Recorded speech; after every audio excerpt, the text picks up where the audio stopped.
Super Crack Estrella presenta. ¿Qué significa el misterio de Mongolia y su lazo negro? Hace poco tuve un sueño de lo más extraño, tan extraño que he pensado realizar un video sobre el sueño. El sueño tiene como protagonistas un lazo negro y el país de Mongolia, y es que no tengo ni idea de por qué pudo mi mente fabricar un sueño de estas características. El sueño empieza dentro del metro de Madrid. De repente observo que me salte la estación donde tenía que salir, y es aquí donde todo se vuelve muy loco y extraño, pues en ese momento me doy cuenta de que estoy dentro de otro metro de otro país, y por las características de las personas deduce que es Mongolia. Me siento aturdido por lo que está pasando, y en ese momento una chica me sonreí y me dice que le desate un lazo negro que hay atado en la parte de arriba del metro. Me dispongo a desatar el lazo y me fijo muy atentamente en este lazo negro, tratando de comprender qué significa todo esto, pero por más que lo miro no encuentro nada extraño y se lo entrego a la mujer.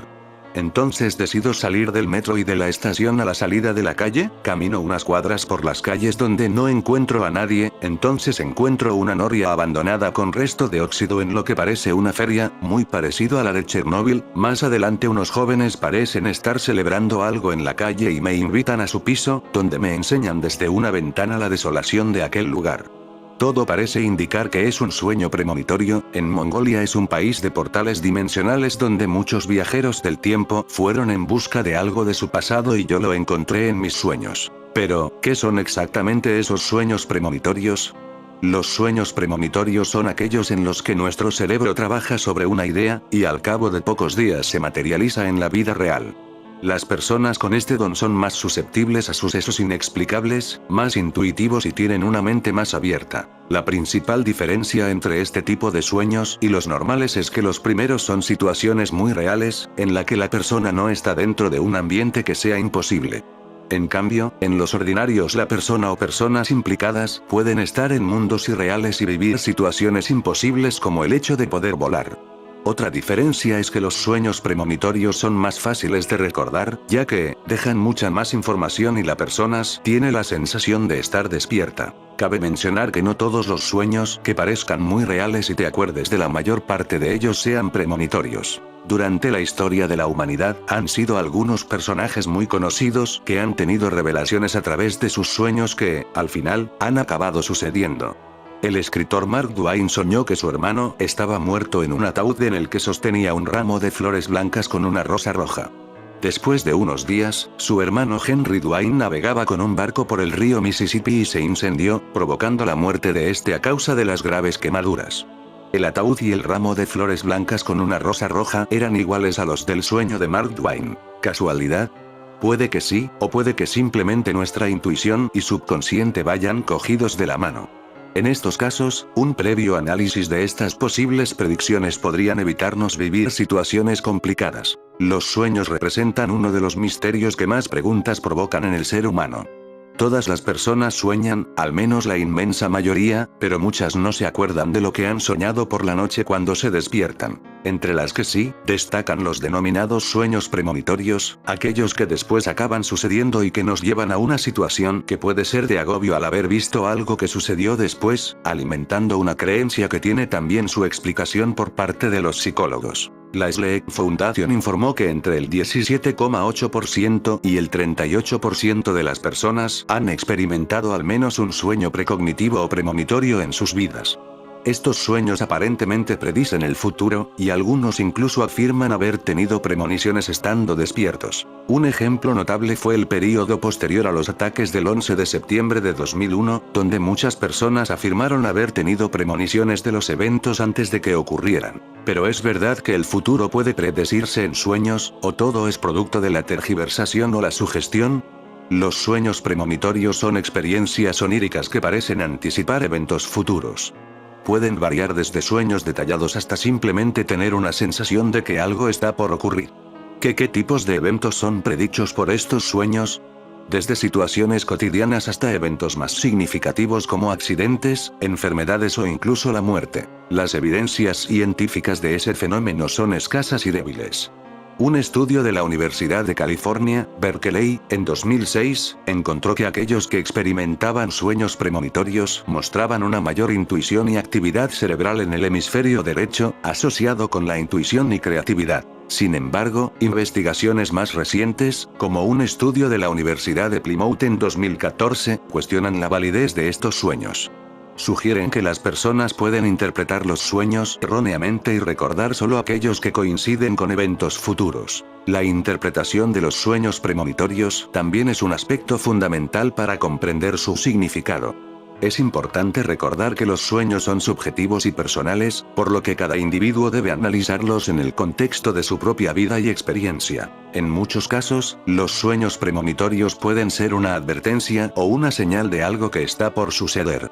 Pueden revelar situaciones futuras que aún no han llegado a nuestro conocimiento consciente, permitiéndonos estar preparados y tomar decisiones informadas. Por ejemplo, alguien puede soñar con un accidente de tráfico y luego tomar medidas para evitarlo en la realidad. Sin embargo, también es importante tener en cuenta que no todos los sueños premonitorios tienen un significado literal. A veces, pueden ser una manifestación de nuestros miedos, deseos o preocupaciones subconscientes. En estos casos, es fundamental analizar el contexto emocional y personal de los sueños para comprender su mensaje más profundo. Interpretar estos sueños requiere explorar nuestra propia vida y experiencia, y estar atentos a las emociones y símbolos que se presentan en ellos. Es posible que los chamanes de Mongolia conectaran con un ex viajero del tiempo para, a través de mis sueños, comunicarme de algún peligro recordando quién fui en otros momentos de mis vidas pasadas. Los chamanes de Altai, Kamdar, son personas que utilizan sus poderes individuales para comunicarse con sus asistentes espirituales, que les ayudan a ofrecer respuestas o soluciones a los problemas de sus clientes. La característica del oficio chamánico es este contacto directo y la exposición al posible peligro del mundo de los espíritus. ¿Cómo son estos mundos de los espíritus? En primer lugar, poco definidos. La propiedad más importante de los espíritus es su capacidad de transformarse, Kubulip, que hace imposible saber cómo son en realidad. No se conocen ni su aspecto, ni su olor, ni su voz, ni su actitud a los humanos. Las creencias de los espíritus ni han sido fijadas, ni compuestos en una cosmología clara. Aunque la tarea del chamán es conseguir que los espíritus respondan, o incluso se sometan a su voluntad, las soluciones o respuestas ofrecidas nunca se ven como verdad absoluta. La gente a menudo discute estas soluciones, así como los poderes del mismo Kam. Para un chamán el saber es un proceso, y entre qué sabrá y cómo llegará a saberlo lo último puede importar más para su prestigio. Lo que averigua el chamán no se considera una verdad absoluta, sino la solución de un problema aquí y ahora, en el momento cuando el camino del chamán se ha cruzado con el del espíritu. He visto mucha gente que discutían los conocimientos de un hombre o una mujer sabios, poniendo en entredicho sus capacidades, o acudían a varios sabios para después decidir a quién confiarse. En este contexto no puede existir chamán cuyas soluciones no son discutidas. Es más, a los telenguitos les gusta la emoción de los ritos y actuaciones del chamán.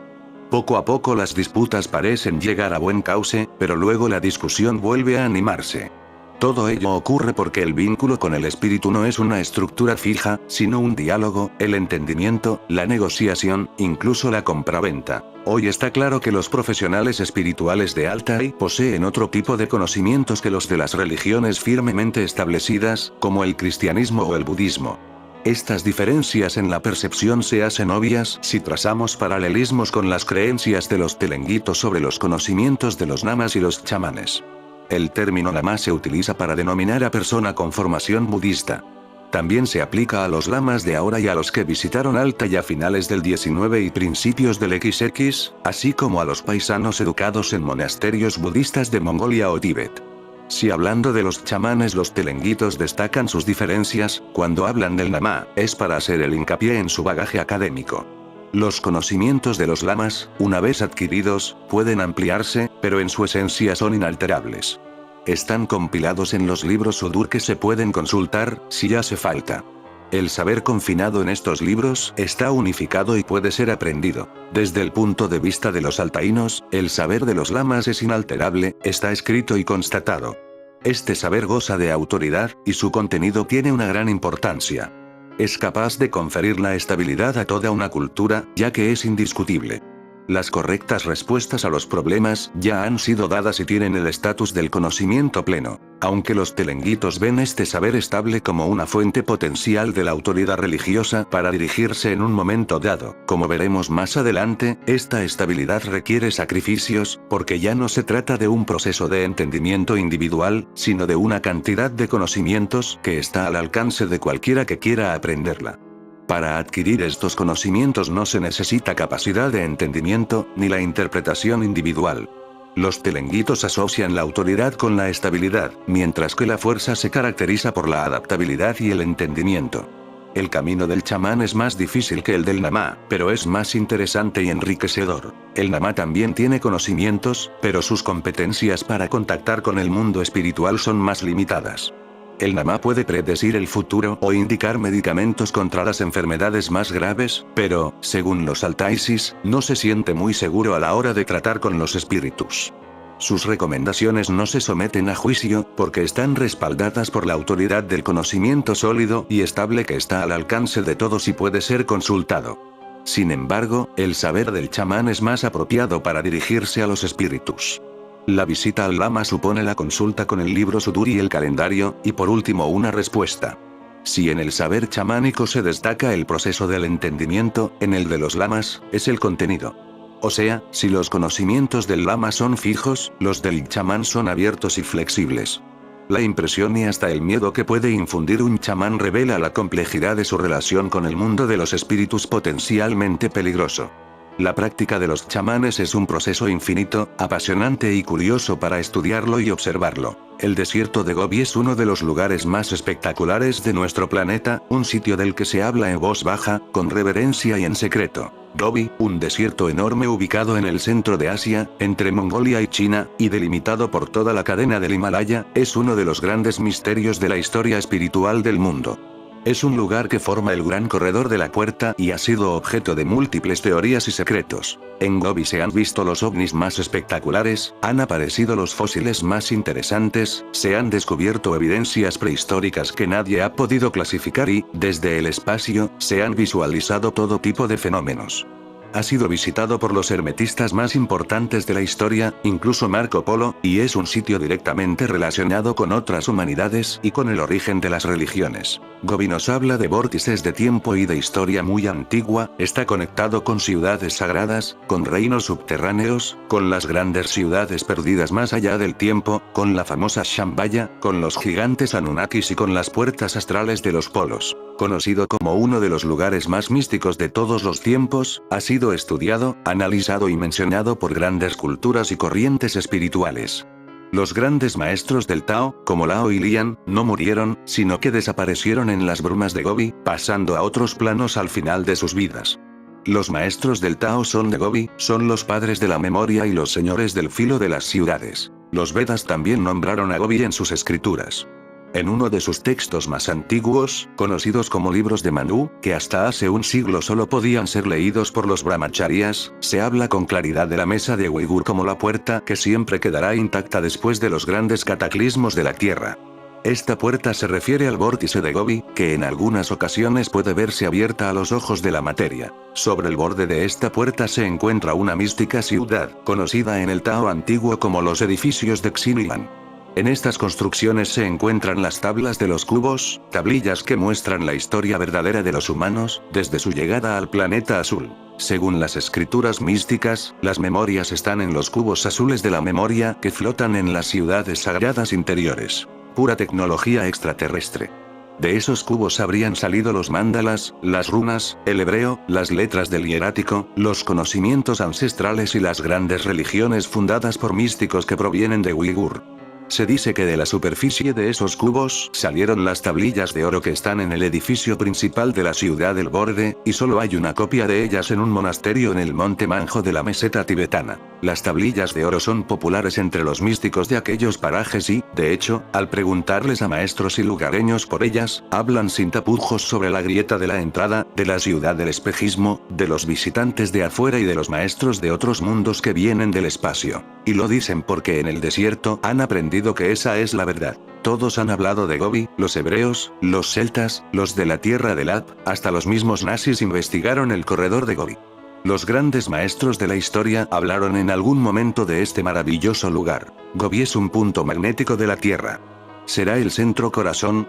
¿Tendrá relación con los polos? ¿Con la historia de las islas flotantes o evanescentes?